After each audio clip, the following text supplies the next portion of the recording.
21st century में cancer अब एक लाइफस्टाइल डिसऑर्डर है। लाइफस्टाइल डिसऑर्डर्स किन्हें कहते हैं? हम आमतौर पर ब्लड प्रेशर, डायबिटीज़, मोटापा, हार्ट की प्रॉब्लम्स, स्ट्रोक, ये वो प्रॉब्लम्स हैं जिनको आमतौर पर लाइफस्टाइल डिसऑर्डर्स की श्रेणी में रखा गया है। तो क्या आज की डेट में कैंसर भी एक लाइफस्टाइल रिस्क बनकर हो गया है? Well yes. मैंने अभी जो प्रॉब्लम्स का नाम लिया, उन प्रॉब्लम्स में आपस में एक इंटरकनेक्शन है और इन्हीं लाइफस्टाइल डिसऑर्डर्स में एक बहुत अहम लाइफस्टाइल डिसऑर्डर है जिसे कहा जाता है ओबेसिटी यानी मोटापा। और ये मोटापा भी आज की डेट में बहुत सारे कैंसर के रिस्क को बढ़ाने के लिए एक बहुत अहम किरदार निभाता है। बहुत सारी स्टडीज़ में ये देखा गया है कि कई सारे कैंसर्स को बढ़ाने के लिए या उनके रिस्क के वापस आने के रिस्क को बढ़ाने के लिए मोटापा एक बहुत अहम रोल प्ले करता है। तो क्यों इस मोटापे के साथ कैंसर का एसोसिएशन है? आइए आज पता करते हैं। मोटापे में हमारी बॉडी में फैट का कंटेंट बढ़ जाता है। फैट न केवल हमारी स्किन के नीचे, जिसको हम सबक्यूटेनियस फैट कहते हैं, बल्कि विसरल फैट जो हमारे इंटरनल ऑर्गन्स के ऊपर जमा होता है, जैसे कि लिवर, जैसे कि स्प्लीन, जैसे कि हार्ट, और इन सब के चारों तरफ डिपॉजिट होने के कारण ये विसरल फैट और सबक्यूटेनियस फैट हमारी बॉडी में फैट की मात्रा को बढ़ाता है। ये बढ़ते हुए फैट सेल्स एक क्रॉनिक इन्फ्लेमेटरी स्टेट बॉडी में प्रोड्यूस करते हैं। क्रॉनिक इन्फ्लेमेटरी स्टेट यानी एक ऐसे केमिकल्स का प्रवाह हमारे ब्लड में होना जो कि इन्फ्लेमेशन बॉडी में पैदा करते हैं, और ये इन्फ्लेमेटरी मीडिएटर्स एक स्ट्रेस का एनवायरनमेंट क्रिएट करते हैं जो कि हमारे बॉडी के बाकी सेल्स के लिए उनके डीएनए के ऊपर डैमेज करने का एक चांस रखता है। और इस कंसिस्टेंट डीएनए डैमेज के होने की वजह से, सेलुलर डैमेज होने की वजह से कैंसर्स के होने के चांस को बढ़ोतरी मिलती है। दूसरा reason, hormonal imbalances.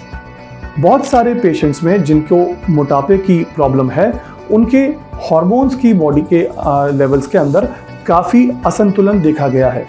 Fat cells में increase levels of female sexual hormone यानी ईस्ट्राडियोल प्रोड्यूस होता है। न सिर्फ ये, बल्कि आपकी बॉडी का जो फैट है वो आपके बॉडी में बनने वाले इंसुलिन के खिलाफ इंसुलिन रेजिस्टेंस नामक एक स्टेट क्रिएट करता है। दैट मीन्स कि आपकी बॉडी के अंदर बनने वाली इंसुलिन ही जो आपके लिए इंपॉर्टेंट रोल प्ले करती है ग्लूकोज को मेटाबॉलिज्म में, वो इंसुलिन अब वैसा काम नहीं कर पाती क्योंकि फैट ने हमारी बॉडी के अंदर एक इंसुलिन रेजिस्टेंस नाम का एक स्टेट क्रिएट किया हुआ है। और ये इंसुलिन रेजिस्टेंस अगेन एक रोल प्ले करता है कैंसर के बढ़ने में। न केवल ये, जब हमारी बॉडी एक इंसुलिन रेजिस्टेंस के दौर से गुजरती है तो उसको ओवरकम करने के लिए, उसको प्रिवेंट करने के लिए ज़्यादा इंसुलिन बनाने की कोशिश करती है, और ये ज़्यादा इंसुलिन भी दूसरे हार्मोन्स के साथ मिलकर हमारे लिए एक इन्फ्लेमेटरी इन्वायरमेंट पैदा करता है जो कि कैंसर रिस्क को और ज़्यादा बढ़ाता है।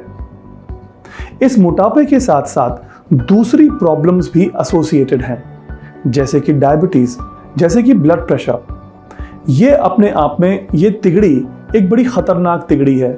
ये triad of hypertension, diabetes and obesity बहुत सारी दूसरी प्रॉब्लम्स के लिए जिम्मेवार है, जैसे कि हार्ट अटैक यानी हार्ट की प्रॉब्लम्स होना, ब्रेन में स्ट्रोक होना, हमारी नर्व्स को डैमेज होना, हमारी किडनीज के ऊपर इफेक्ट होना, और उसके साथ साथ कैंसर के रिस्क को भी बढ़ाना।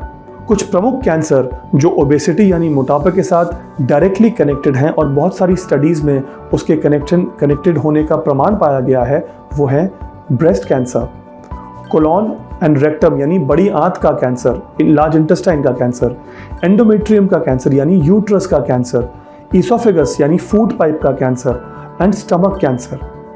इसके अलावा भी और बहुत सारे कैंसर्स मोटापे के साथ कनेक्टेड हैं। इसलिए एक हेल्दी लाइफस्टाइल को अपनाना आज की डेट में न केवल हमारी ज़रूरत है, पर इस वक्त हमें उसके लिए एक मुहिम छेड़नी पड़ेगी, क्योंकि आज जिस तरीके के लाइफस्टाइल से हम गुजर रहे हैं, जहाँ पर ज़्यादातर लोग सेडेंट्री यानी सिटिंग और डेस्क जॉब्स पर काम करते हैं और जिनके पास एक्सरसाइज के लिए टाइम नहीं है, जिनके पास अपने खुद के हेल्थ को देने के लिए टाइम नहीं है, वो इस ओबेसिटी से होने वाली इन सारी प्रॉब्लम्स के लिए एक बहुत बड़ा रिस्क फैक्टर अपने लिए बढ़ा देते हैं। इसलिए ज़रूरत है इस रिस्क को पहचानने की और इसको सही टाइम पर पकड़ने की, ताकि हम अपने हेल्थ को एक बेहतर आयाम दे सकें और उस ओबेसिटी से होने वाले इन रिस्क फैक्टर्स को कम करके एक बेहतर ज़िंदगी और एक बेहतर लाइफ की ओर अपने आप को ले जा सके। Thank you very much.